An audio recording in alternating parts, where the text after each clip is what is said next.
nagagalak akong mabatid na sila ay nakakatayo na sa kanilang sariling paa. Kaugnay nito ay inutusan ko ang DSWD na pag-ibayuhin pa ang pagrepaso ng listahan upang maitutok ang pamimigay ng sapat na ayuda sa mga lubos na nangangailangang pamilya. Magpapatuloy ang supplemental feeding program para sa mga bata sa child development centers at supervised neighborhood play at lalo pa nating palalawakin sa taong 2023.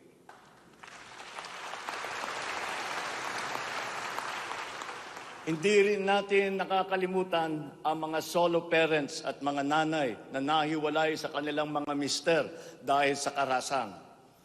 Pagtitibayin natin ang programa sa violence against women and their children. Kabilang na ang counseling para sa mga biktima, katuwang ang ating mga LGU.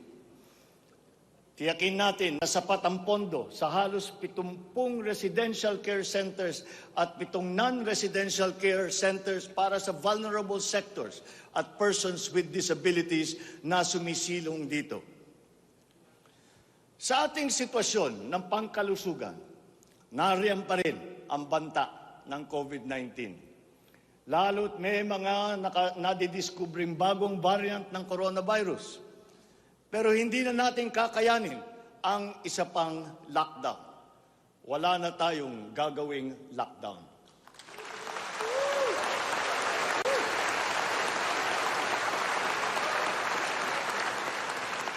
Dapat natin balansehin ng maayos ang kalusugan at kapakanan ng ating mga mamamayan sa isang banda at ang ekonomiya naman sa kabilang banda.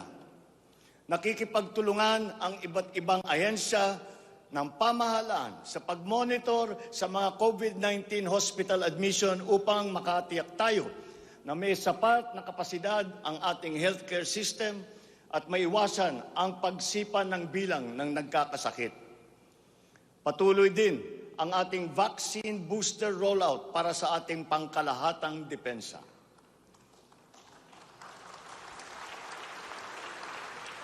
Sa ganitong paraan, kahit pa tumaas muli ang bilang ng mga COVID cases, mananatiling mababa ang bilang ng mga maospital at bilang ng mga namamatay. Sa pamamagitan ito, unti-unti rin tayong masasanay na nariyan ang virus pero hindi na seryoso ang banta sa ating buhay. Iaayon natin ang ating mga health protocols sa kung ano ang ating pangangailangan sa paglipas ng panahon at lalo pang iibayuhin ang kooperasyon kasama ang pribadong sektor upang tumaas pa ang kumpiyansa ng mga mamumunuhan nang sa gayon ay bumalik na tayo sa full capacity, lalo-lalo na ang ating mga negosyo.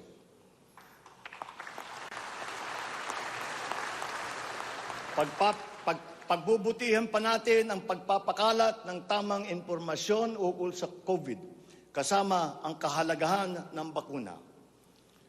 Mananatili muna sa ngayon ang alert level system natin. Pinapag-aralan natin ang ibang paraan ng klasifikasyon upang mas babagay sa kasalukuyang sitwasyon, lalong-lalo na sa pagbabago ng COVID. Sa pakikipagtulungan ng Kongreso, itatatag natin ang ating sariling Center for Disease Control and Prevention at ang isang Vaccine Institute.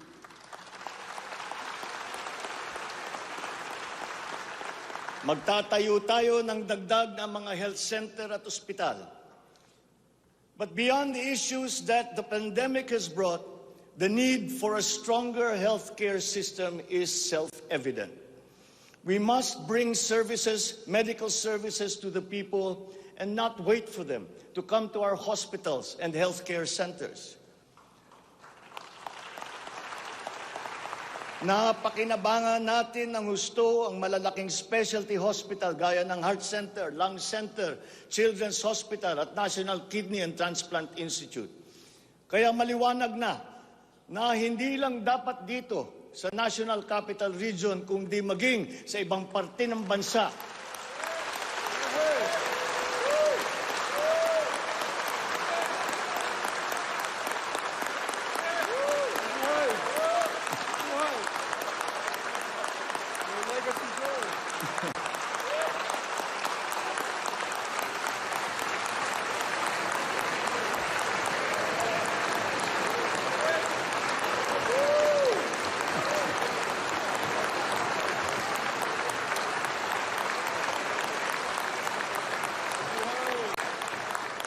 Maliwanag na hindi lamang dapat dito lamang sa National Capital Region, kundi maging sa ibang parte ng bansa, kailangan magdagdag ng ganitong uri ng mga pagamutan. Bukod dito, upang mailapit natin ang healthcare system sa taong bayan, nang hindi sila kailangan pumunta sa sentro ng kanilang bayan, lalawigan o region, ay maglalagay tayo ng mga clinic, mga RHU, na pupuntahan ng mga doktor, nurse, midwife, medtech, 1 beses, 2 beses sa 1 linggo. Nang sa ganon, magiging mas madali sa may karamdaman na magpapagamot nang hindi na kailangan magbiyahe ng malayo.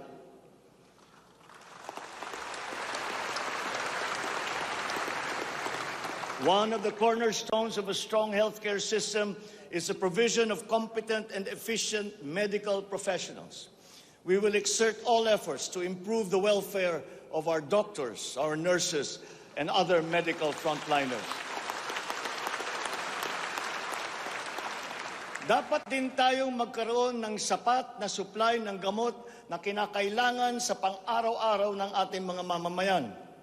Sinimulan ko na ang pakikipag-usap sa mga kumpanya ng gamot dito sa Pilipinas at sa ibang bansa. Hinihikayat natin na buksan nila ang merkado upang bumaba ang presyo ng gamot.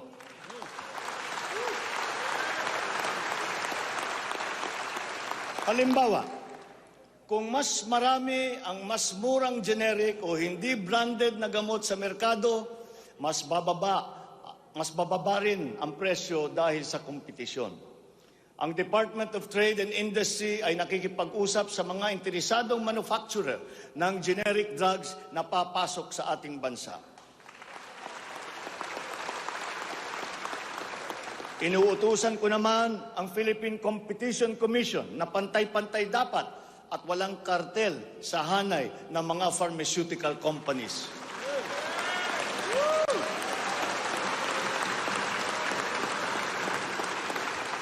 Dahil kapag bukas ang merkado, bababa ang presyo ng gamot para mapakinabangan ng ating mga mamamayan. This is one of the hard lessons that we learned when the pandemic struck, and therefore we must act on that shortcoming.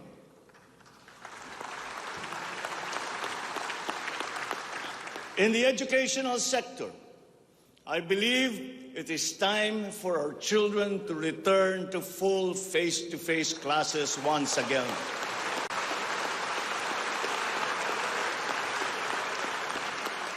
The Department of Education, led by our highly able Vice President Sara Duterte, is now preparing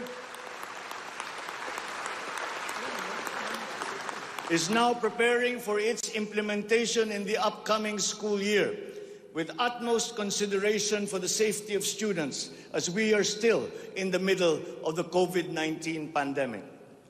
We must ensure that our classrooms are safe for teachers, for students, and the entire academic community when they return to face-to-face classes. We continue to encourage everyone to get their booster shots in preparation for the resumption of in-person classes. This is one of the reasons I have directed the Department of Health and the Department of Interior and Local Government to undertake another rollout of booster shots.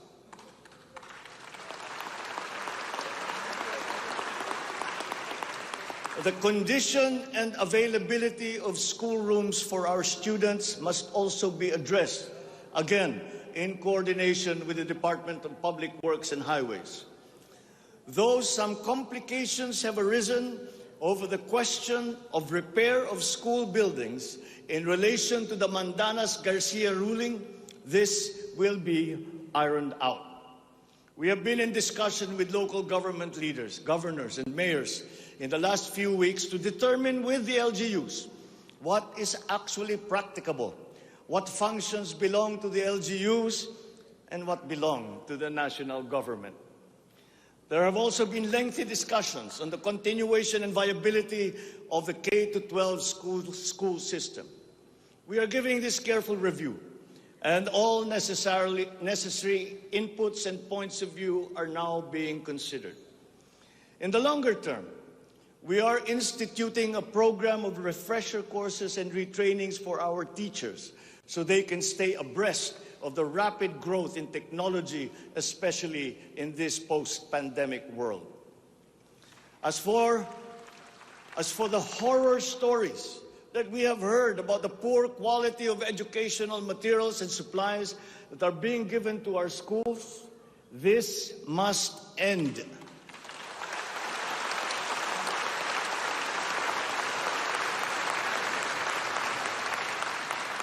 Our children must always be equipped with the best that we can provide.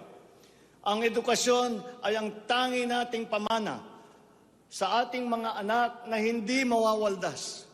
Kaya anumang gastusin sa kanilang pag-aaral ay hindi tayo nagtitipid. Hindi rin tayo nagtatapon.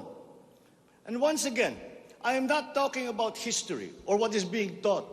I am talking about materials that are necessary for effective teaching in this day and age. Children now need connectivity to the internet. They need devices to use. They need computers, educational tools.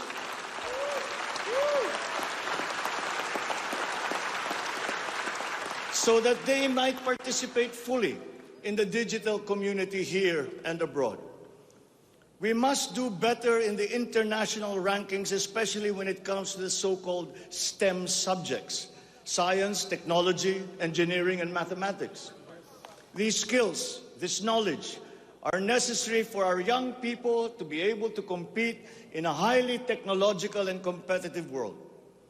The raw talent is there in our young people. It is up to our educational system to develop and to refine that great pool of talent.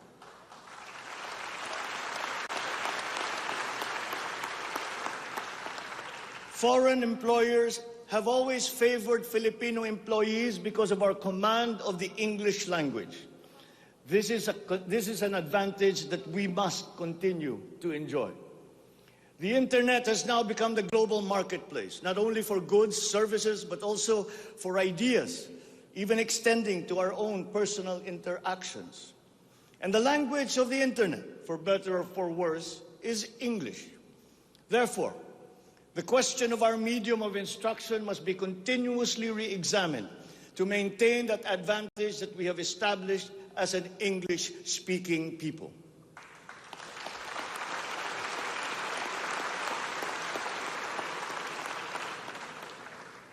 On a related subject, we are entering an age of exponential adoption of technology. It is the fourth industrial revolution. This will be characterized by the infusion of technology into almost every facet of our lives. Breakthrough technologies in the areas of quantum computing, artificial intelligence, nanotechnologies, the Internet of Things, robotics, self-driving electric vehicles, 3D printing, virtual and augmented realities, among others, that will radically transform the way business is done. The scale and the speed at which these innovations are introduced universally into our everyday lives and activities is unprecedented in our recorded history. We cannot stand idly by. The mission of our Department of Information and Communications Technology is to identify and utilize these innovations to improve governance.